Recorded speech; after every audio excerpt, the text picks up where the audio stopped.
পাকিস্তানের সঙ্গে যুদ্ধে সিজ ফায়ারের আবহে যখন দেশের মানুষ ইন্দিরা ইন্দিরা ধ্বনি তুলছেন, মনে করছেন তার আপোষহীন পদক্ষেপের কারণে বাংলাদেশ সৃষ্টির ইতিহাস, তখন আমরা ভুলে যাচ্ছি যে ইন্দিরা গান্ধী কেবল পাকিস্তানকেই ভেঙে দুটুকরো করে দেননি, ভারতে অন্তর্ভুক্ত করেছিলেন সিকিমকে। আজ 16ই মে 2025 ভারতের মধ্যে সিকিম প্রদেশের অন্তর্ভুক্তির 50 বছর পূর্তি। স্বাধীনতার পর সিকিমের স্ট্যাটাস পরিষ্কার না থাকলেও 1950 সালে ভারতের প্রোটেক্টরেট হয় সিকিম সাম্রাজ্য।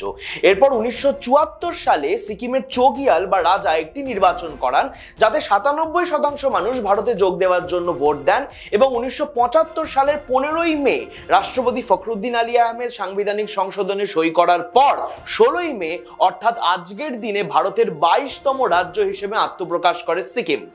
প্রাক্তন র কর্তা জিবিএস সিদ্ধুর বই সিকিম ডন অফ ডেমোক্রেসি থেকে জানা যায় যে 1972 সাল থেকেই প্রধানমন্ত্রী ইন্দিরা গান্ধীর নির্দেশে এবং র প্রধান রামেশ্বরনাথ কাওয়ের নেতৃত্বে সিকিমের ভারতে যোগ দেওয়ার রাস্তা তৈরি করা হয়েছিল। সিকিমের ভূ রাজনৈতিক অবস্থান দেখলেই বোঝা যায় যে চীনের সঙ্গে ভারতের সম্পর্কে সিকিম কতটা জরুরি, ভারতে সিকিমকে যোগ দেওয়ানো আমাদের কত বড় জয়, এবং এই জয়ও এসেছিল ইন্দিরা গান্ধীর কল্যাণে। এরকম আরো ভিডিও নিয়ে ফিরবো আমি শুভম গাঙ্গুলি, আর আপনারা দেখতে থাকুন দৃষ্টিভঙ্গি।